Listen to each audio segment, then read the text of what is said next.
on Instagram, someone DM'd me who I've spoken to for several times now. So what he said to me was a bit interesting. He said, "Yo, Aku, I've finally been able to get a girlfriend. So we've been hanging out for 2 weeks. We already slept together and I introduced her to my friends and I met her friends. But she told me something while we were out for lunch together. She said she wanted me to be rougher with her." And let's just pause here for now. Not to flame you or anything because I know where this is going. Communicating this outside of intimacy can usually be a sign that somebody has some sort of tough past.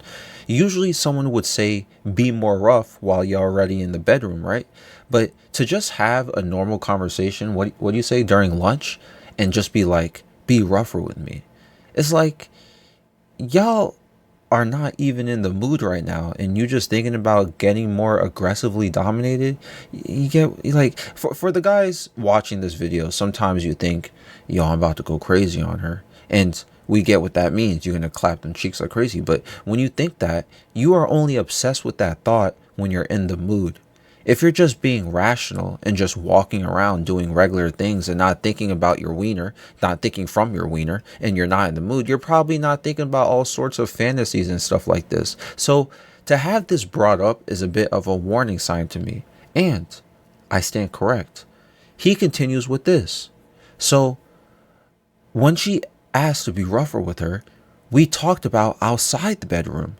Eventually the conversation went to she likes play fighting. Then it turned to she likes to be hit generally. She wants to be hit. Now, see, this is dangerous territory. To desire an abusive relationship is literally adding on to my point earlier about trauma. I emphasized not even 2 weeks ago that myself, well, actually it was like 3 weeks ago, that myself, I've unfortunately been a victim of an abusive relationship when I was younger. As a result, my future relationships, I preferred being with women who had traits of the relationship I was in, especially women way older than me. I never personally was physically abused, but that victim relationship that I was in was online and it was very emotionally tolling to me and it created plenty long-term effects. So now, nearly 15 years later, I have certain quirks being with people. This is what made me get into e-dating when I was younger. On top of that, the women I prefer to be with, I preferred if they were clingy or aggressively possessive or obsessive. I actually dated somebody who wasn't like that and I broke up with them because I didn't feel fulfilled. So I have a lot of scars with my own life that make it very difficult to deal with, or it makes it, I have like very specific needs in relationships. I don't like when people put their hands on me, nor do I put my hands on other people. The emotional abuse part, I put up with way more than what I should from my past partners because one simple relationship ruined me. And it also caused me as a person outside of relationships to be overprotective over my peers or be a bit more demanding to people who I'm close with online. Now, I said all of that about my past trauma to set the stage so you understand where I'm speaking from. With that considered, this girl that this guy is talking to is likely in a situation where she was physically abused when she was younger, and it's something she hasn't healed from. She even expressed to him that she is more comfortable with it. Now, if I can rationalize this, if I were you, I would not respect this desire or wish she has. If she wants to play in the bedroom a little bit harder and you both consent, I think you two would throw in a word of safety or anything else. My word that I use is banana or shake your head left to right. If I hear or see that sound, I stop respectfully.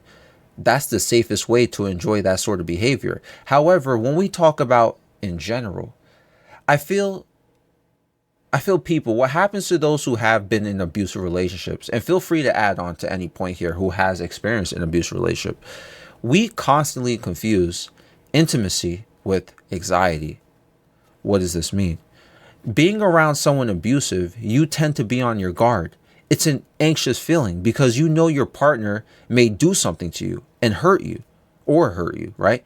It feels like you're currently walking on eggshells. However, during intimacy, the guard is lowered because Intimacy is about exposure and revealing one's closer moments, hence intimacy. This can even be done physically too, to the point where you feel like your brain, uh, to the point where your brain feels like vulnerability becomes a strength for you. Therefore, you bond closer to the abuser. And that releases a bunch of dopamine, considering you now feel a feeling of strength in something you fear. Forget talking about relationships right now. That feeling to find strength and to overcome something you're scared of is one of the most fulfilling rushes your brain will ever give you. Going back to relationships now, love is a drug within itself. So imagine that feeling added on to loving someone. Or maybe it's not true love, but being attached to someone. She's asking to be rougher outside of physical intimate moods because she's so used to having physical intimacy as her only way to connect with her ex-boyfriend. Now, what this tells me is that she's looking to connect with you more, but she doesn't know how to do that without feeling that same rush that we've been talking about. If I can make another suggestion on top of what I said about not feeding into her desires, I would suggest finding another way for her to feel connected to you. There are many other things to do than banging someone that can create that feeling of intimacy or a close connection. That's why in abusive relationships and or dead relationships, y'all just be banging each other more than y'all hang out. In my current relationship, we don't need to be freaks all the time. We do other things to help create a bond and intimate moment. This sounds crazy about something we do, or may sound crazy, but sometimes we create a bond, an intimate moment, by just talking about trauma we both went through. People give trauma bonding a negative stigma, but I've been able to find a lot of peace with myself, with someone I could trauma bond with. Sometimes we'll just talk about something that bothers us or things in the past that we're holding on to, and we sort of have a therapy session with each other. That feels just as or better than actually physically getting intimate with someone. Maybe, for my suggestion, there should be deeper conversations in her favor. I wouldn't just aggressively pry into her past or problems, but I would allow a platform or try to talk about something more serious with her. People often aren't very comfortable opening up about their past because when you do, the past is very easy to judge. Sometimes people are already judging their past internally, and it could be very harsh. You're very hard on yourself, right? So hearing a negative response from someone externally can close them out. That's why when people talk about their past, it's better to just listen than to rag on them about their mistakes. People on the internet don't really comprehend such a thing often, though, because I'm sure you've seen it online plenty of times where people literally change for the better, but still they get dragged on by people because of their past. I mean, unhappy people tend to be very unforgiving. Personally speaking, there are many things I can't forgive about some people, but I keep it to myself. So in this situation, in this episode at least, this girl needs to feel safe when she's communicating. I don't know how you truly reacted to her saying that she likes getting physically abused. That part is never mentioned in what you told me. Just her saying that, your reaction could completely flip a switch in, what I'm talking about here about opening up.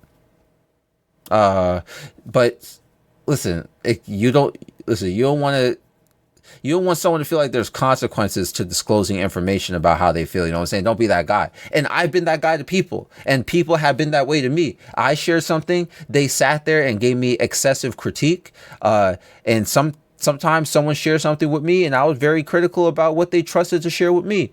I'm not saying always agree with people. I'm saying there's a right way to respond to what people share with you, a safe one.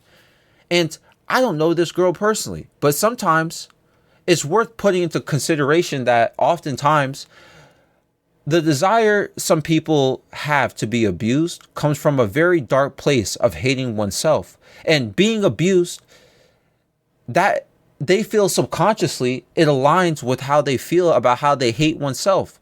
They hate themselves, rather. That's why I'm saying not to feed into it. And that may be common sense. But you know what's interesting is that There are a lot of people, men and women, who have a fantasy about being in abusive relationships. It's a weird thing to understand because they don't actually want to be in an abusive relationship, but they fantasize about some of the features of being in one. Yo, there was a guy who I used to play games with, and we became friends because we had a lot of deep conversations about mental health. He told me he met a girl who was really bipolar and they were together, and he's not happy with her because she's not mean enough. And it puzzled me for a moment. She's not mean enough? But this exact conversation we're having is exactly what I mean. He doesn't really want her to be mean, but he fantasizes about her, about, I guess, having a bullying, mean girlfriend. But at the same time, not that mean, just mean enough to where he likes it. You know what I'm saying? That type of thing. Some of y'all want mommy girlfriends who are mean, bossy, controlling, and might beat you up. And don't get twisted. I'm not shaming if that's what you want. But some people end up in those type of relationships unintended, where it's not even about someone's physical, intimate desire. They're in it because they have a psychological dependency and other issues within that subset.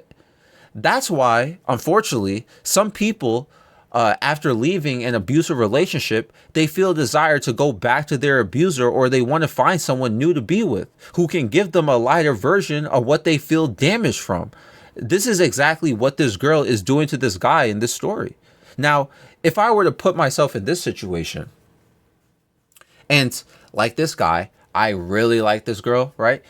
I would address the comment about her wanting physical abuse by making it clear, first of all, that whatever she's doing to open up about, I appreciate her honesty and transparency to tell me that, right?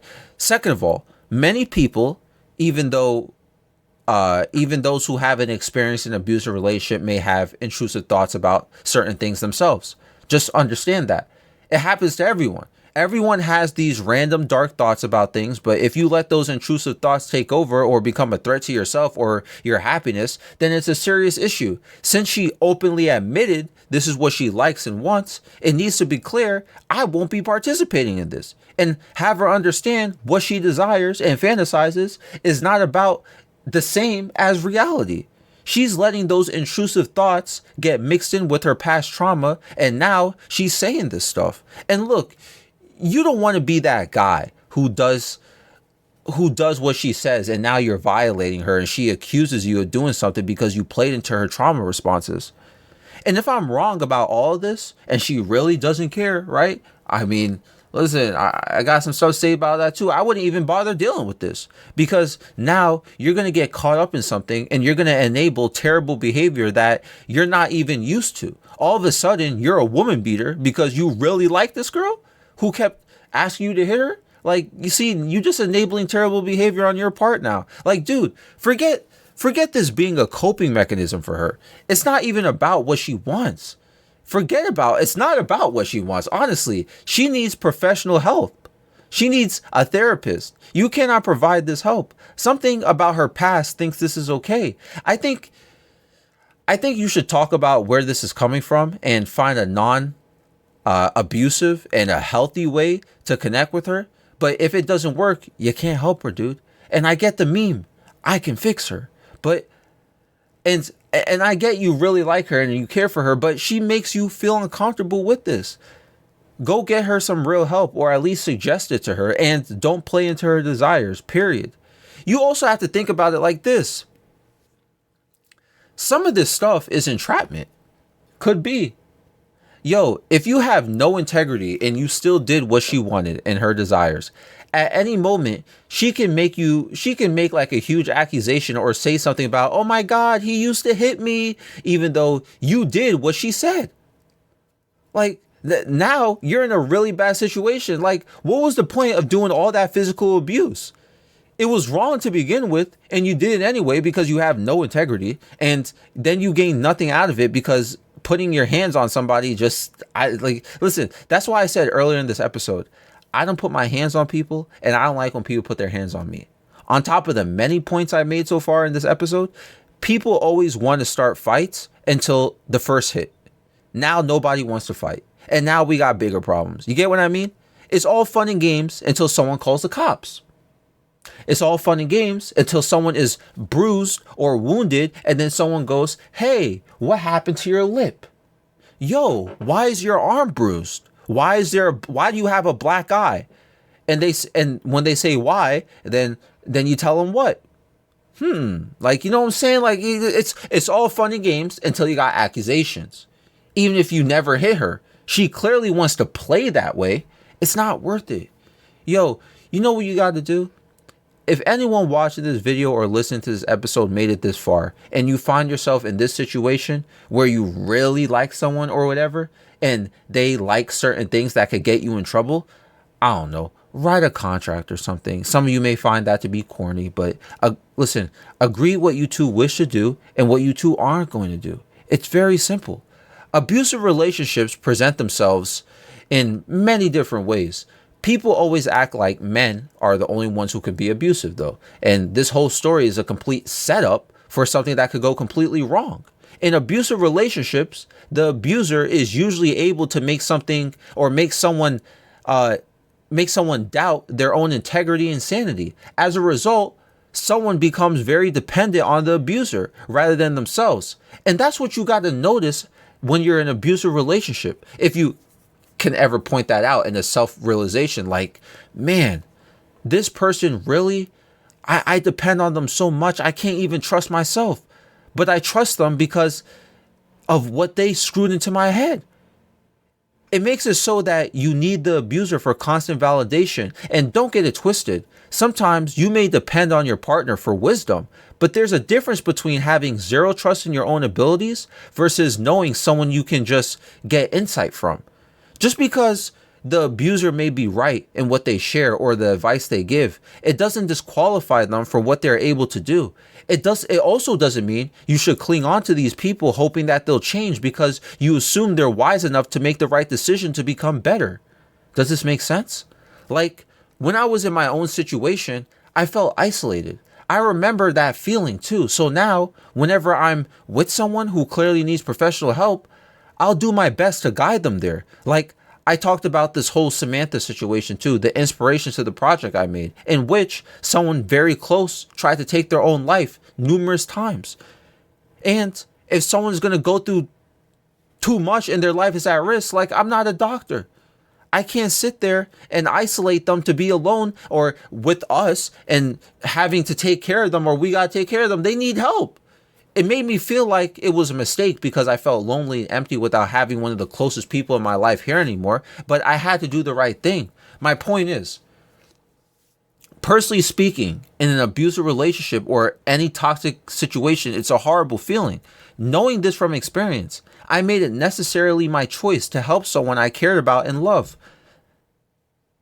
I don't want them to have that feeling of being isolated here. You know what I'm saying? I don't want to feel like an abuser. Like, yo, you keep trying to take your own life, and now you're just sitting here waiting for me to give you wisdom and insight the whole time. Like, you know what I'm saying? Like, because then you're gonna feel like I'm isolating you too because you don't trust yourself, but you trust me. Like, yo, you need serious help.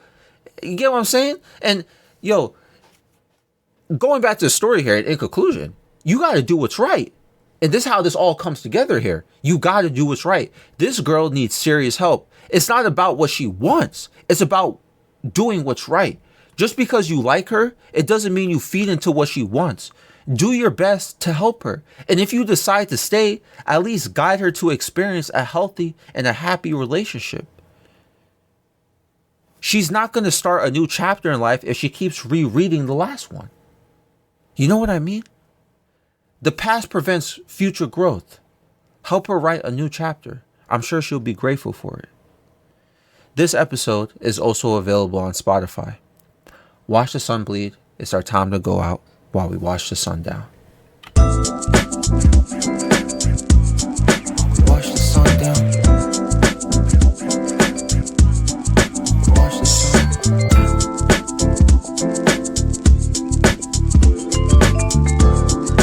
Watch the sun down, down, down. I got what I asked for, but I think niggas never mind. We try to shine our own way, but the stars are not aligned. Laser on the heat, best bet you better hide. Said to do what's best, now my thoughts are on decline. Take a trip with me, we can share confessions. What's next for us, that's a loaded question. You go first, you have the best expressions. I'm looking up now, I see a dark sky heaven. Watch the sun bleed, it's our time to go out.